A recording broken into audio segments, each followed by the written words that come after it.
ತ್ಯಾಗಕ್ಕೆ ಜಿಂದಾಬಾದ್ ಜಿಂದಾಬಾದ್ ಜಿಂದಾಬಾದ್ ಜಿಂದಾಬಾದ್. AICC ರಾಷ್ಟ್ರೀಯ ಅಧ್ಯಕ್ಷ ಮಲ್ಲಿಕಾರ್ಜುನ ಖರ್ಗೆ ಅವರು ಭಾಷಣ ಮಾಡಿ ಸ್ಥಳ ಸಚಿವಗೊಳಿಸಿದ ಮನುವಾದಿಗಳಿಗೆ ಹೇಳಿ ಧಿಕ್ಕಾರ. ಮನುವಾದಿಗಳಿಗೆ ಧಿಕ್ಕಾರ. ಧಿಕ್ಕಾರ ಧಿಕ್ಕಾರ ಧಿಕ್ಕಾರ ಧಿಕ್ಕಾರ.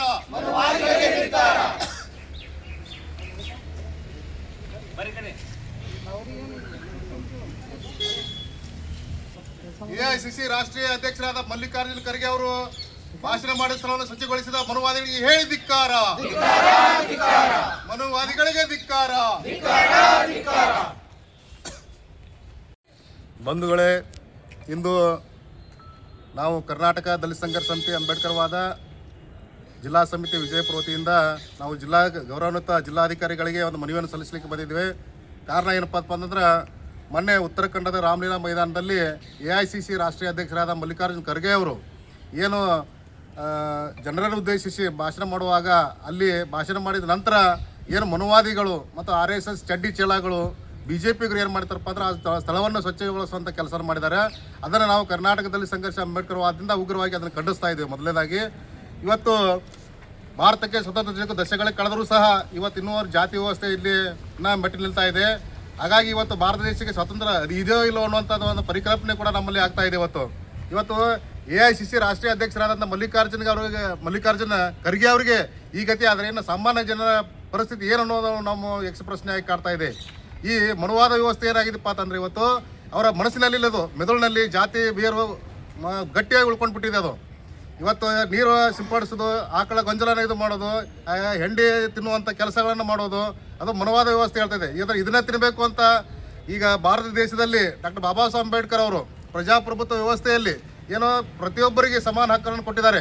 ಆ ಹಕ್ಕಿನಲ್ಲಿ ನಾವು ಬದುಕುವಂಥ ನಮಗೆ ಇಲ್ವಾ ಇದು, ಅದನ್ನೇ ನಾವು ಪ್ರಶ್ನೆ ಮಾಡ್ಬೇಕಾಗೈತಿ.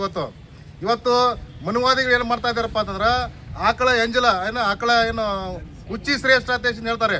ಆದರೆ ಈ ಮನುವಾದಿಗಳು ಅವ್ರ ಮನಸ್ಥಿತಿ ಏನಪ್ಪ ಅಂತಂದ್ರೆ, ಒಂದು ವಿಚಿತ್ರವಾದ ಮನಸ್ಥಿತಿ. ಅವರು ಹೆಂಡಿ ತಿನ್ನೋದು, ಅದರ ಶ್ರೇಷ್ಠ ಅನ್ನೋದು, ಮತ್ತು ಈಗ ತಳವರ್ಗದ ಸಮುದಾಯಗಳಿಗೆ ಏನಪ್ಪ ಅಂದ್ರೆ ಇದನ್ನೇ ತಿನ್ನಬೇಕು, ಹಿಂಗೆ ಬದುಕಬೇಕು, ಇದೇ ರೀತಿ ಇರಬೇಕು ಅನ್ನುವಂಥ ವ್ಯವಸ್ಥೆಯನ್ನು ಹೇರುವಂಥ ವ್ಯವಸ್ಥೆ ಆಗ್ತಾ ಇದೆ. ಅದಕ್ಕೆ ಇದು RSS ಏನು 1925 ಅಂದರೆ ಒಂದು 100 ಶತವರ್ಷ ದಾಟಿತು. ಹಾಗಾಗಿ ಅವ್ರ ಮನಸ್ಥಿತಿ ಏನಪ್ಪ ಅಂತಂದ್ರೆ, ಸಂವಿಧಾನವನ್ನು ಇನ್ನೂವರೆಗೆ ಒಪ್ಕೊಂಡಿಲ್ಲ ಅವರು. ಹಾಗಾಗಿ ಆ ಒಪ್ಪದಂಥ ಈ ಮನಸ್ಸುಗಳನ್ನು ಈ ದೇಶದಿಂದ ಗಡಿಪಾರು ಮಾಡಬೇಕಂತ ನಾವು ಗೌರವಾನ್ವಿತ ರಾಷ್ಟ್ರಪತಿಗಳಿಗೆ ನಾವು ಒಂದು ಮನವಿಯನ್ನು ಮಾಡ್ಕೊಳ್ತಾ ಇದ್ದೀವಿ. ಇವತ್ತು ಸಂಜು ಕಂಬಾಗಿ, ಕರ್ನಾಟಕದಲ್ಲಿ ಸಂಘರ್ಷ ಸಮಿತಿ ಅಂಬೇಡ್ಕರ್ವಾದದ ಬೆಳಗಾವಿ ವಿಭಾಗ ಸಂಚಾಲಕರು.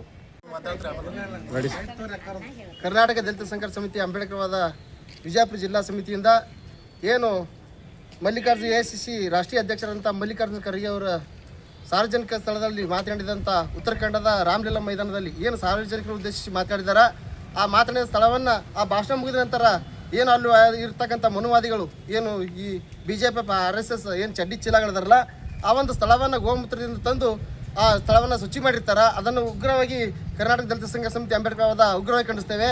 ಆ ಒಂದು ಸ್ಥಳವನ್ನು ಶುಚಿಗೊಳಿಸಿದಂಥ ಕಿಡಿಗೇಡಿಗಳನ್ನು ಈ ದೇಶದಿಂದ ಗಡಿಪಾರು ಮಾಡಬೇಕು.